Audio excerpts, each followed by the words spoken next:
Hello students, मैं Shaheena mission ज्ञान से आप सभी का स्वागत करती हूँ राजस्थान सरकार और वेदांता के CSR ई लर्निंग ई कक्षा में। बच्चों, आज हम पढ़ेंगे चैप्टर नंबर 8 ऑफ क्लास 12 जिसका नाम है एडवर्टाइजमेंट विज्ञापन। इस चैप्टर के 2 वीडियोस ऑलरेडी बन चुके हैं, आप उनको देखिएगा जरूर। आज के वीडियो के अंदर हम जानेंगे विज्ञापन के लाभ क्या क्या हैं, एडवर्टाइजमेंट के एडवांटेज क्या क्या है, ठीक है, एडवर्टाइजमेंट क्यों किया जाता है और इसको करने से क्या प्रभाव पड़ता है। तो बच्चों, कॉपी पेन निकालिए और नोट्स बनाने के लिए तैयार हो जाइए। सबसे पहले मैं आपको बताऊंगी कि जो एडवर्टाइजमेंट है वो एक कम्युनिकेशन प्रोसेस है, एक संप्रेषण का माध्यम है जिससे उत्पाद की जानकारी एक प्रोड्यूसर से, एक जो उत्पादन करता है उससे उपभोक्ता तक पहुंचाई जाती है। तो क्या है एडवर्टाइजमेंट? एडवर्टाइजमेंट एक संप्रेषण का माध्यम है जिससे निर्माता से जानकारी, निर्माता जो प्रोडक्ट बना रहा है उस उत्पाद की जानकारी ग्राहकों तक पहुंचाई जाती है। ठीक है, ये तो हमें मालूम चल गया। अब इसके लाभ क्या क्या हैं वो 1 बाय 1 हम पढ़ लेते हैं। तो सबसे पहले मैं आपको बताऊंगी मितव्ययता।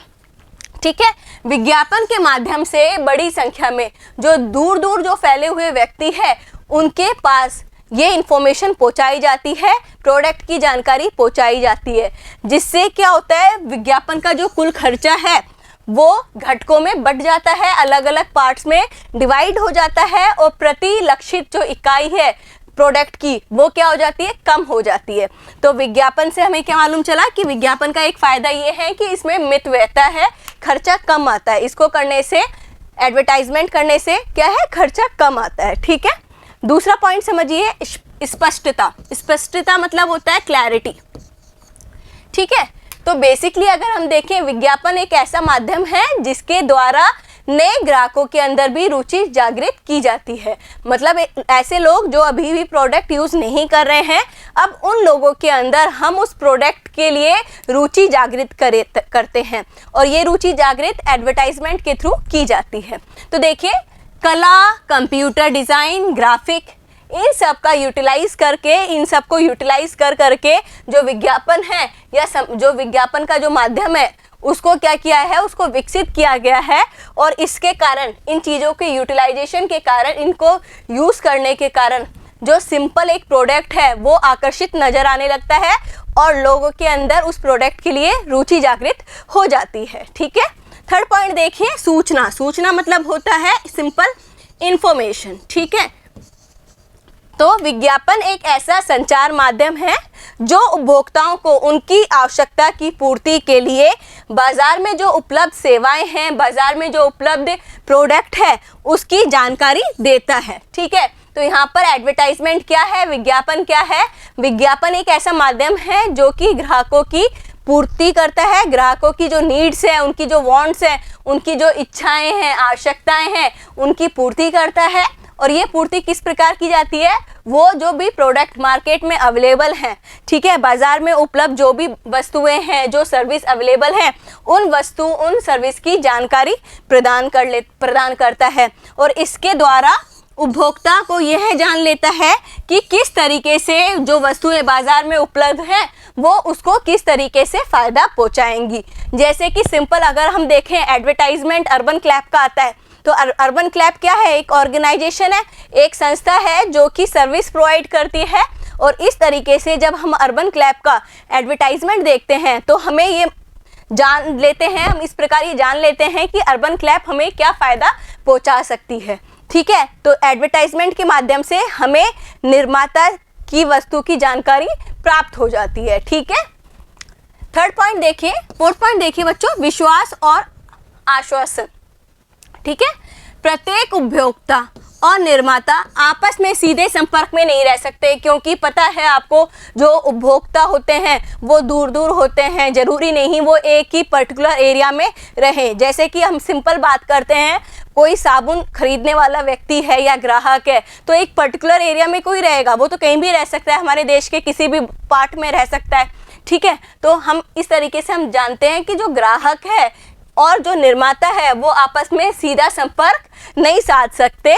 ऐसी स्थिति में जो निर्माता है वो उपभोक्ता के अंदर अपने प्रति विश्वास जगाने के लिए विज्ञापन का सहारा लेता है। ठीक है, तो विज्ञापन क्या हो गया, एक प्रकार का ऐसा सहारा हो गया जो कि निर्माता के द्वारा विश्वास जगाता है, कि निर्माता और ग्राहकों के बीच में एक विश्वास को डेवलप करता है।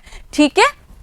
उपभोक्ता परिचित ब्रांड वाली वस्तुओं को अधिक महत्व देता है, चाहे उसे खरीदने के लिए उसे ज़्यादा पैसा देना पड़े। ठीक है।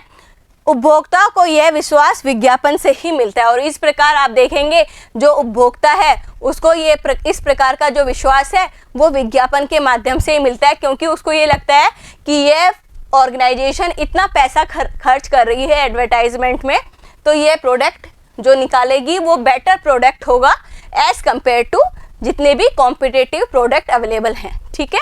नेक्स्ट पॉइंट देखिए, सुविधा। विज्ञापन है वो वस्तु की ब्रांड इमेज बनाता है। ठीक है। जितनी बार किसी पर्टिकुलर वस्तु की एडवर्टाइजमेंट होगा, विज्ञापन होगा, उससे क्या होगा, उस पर्टिकुलर प्रोडक्ट की एक ब्रांड इमेज बन जाएगी। ठीक है। जो वस्तु की बिक्री के लिए महत्वपूर्ण होती है। ठीक है। कैसे महत्वपूर्ण होती है? क्योंकि एक व्यक्ति हरदम उसी वस्तु को खरीदने के लिए ज़्यादा जोर देता है जिस वस्तु का ब्रांड इमेज होती है। ठीक है। एक अच्छे ब्रांड की वस्तु को खरीदने और बेचने में सुविधा रहती है। उपभोक्ता उस वस्तु को जांचता नहीं है, परखता नहीं है जिस वस्तु की ब्रांड इमेज ऑलरेडी बनी हुई होती है। ठीक है। और ये ब्रांड इमेज किसके द्वारा बनाई जाती है? एडवर्टाइजमेंट के द्वारा बनाई जाती है, या हम कहें विज्ञापन के द्वारा बनाई जाती है। उस वस्तु के पैकेज डिब्बे पर वस्तु का वजन, रंग, संख्या आदि लिखी हुई होती है, ताकि और उसका मूल्य भी अंकित रहता है, जिससे उपभोक्ता व जितने भी विक्रेता हैं उनके बीच में जो समय की बचत होती है और खरीदने व बेचने में भी सुविधा रहती है। तो इस प्रकार से हमें समझ में आया कि एडवर्टाइजमेंट क्या प्रोवाइड करता है? फैसिलिटी प्रोवाइड करता है। उपभोक्ताओं के लिए भी ये फैसिलिटी प्रोवाइड करता है, क्योंकि उन्हें ऐसे प्रोडक्ट को जांचने और परखने की आवश्यकता नहीं होती जो कि एडवर्टाइज के थ्रू वो देखते हैं। और दूसरा ये कह सकते हैं, यहाँ पर जो विक्रेता है उसके भी समय की बचत होती है, क्योंकि उसे प्रोडक्ट की जानकारी उपभोक्ता को देने की ज़रूरत नहीं पड़ती, क्योंकि उपभोक्ता के दिमाग में पहले से ही उस प्रोडक्ट की ब्रांड इमेज बनी हुई होती है। ठीक है बच्चों। नेक्स्ट पॉइंट देखिए, पसंद की स्वतंत्रता। पसंद की स्वतंत्रता मतलब होता है कि वो इंसान जो कस्टमर है वो अपने हिसाब से किसी भी प्रोडक्ट को खरीद सकता है। ठीक है। तो देखिए, आज का जो ये भौतिकवादी युग है उसमें बहुत सारी ऐसे प्रोडक्ट अवेलेबल हैं जो कि कंपटीशन के अंदर है। एक ही प्रोडक्ट, एक ही तरीके से यूटिलाइज होने वाले प्रोडक्ट वो अलग अलग कंपनीज उनका निर्माण करती है, उनको उत्पादित करती है।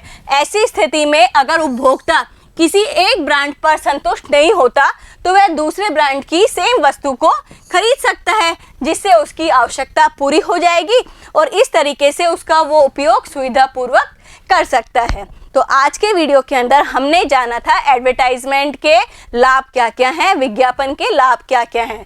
आज के लिए बस इतना ही। बने रहें ई कक्षा के साथ। Thank you.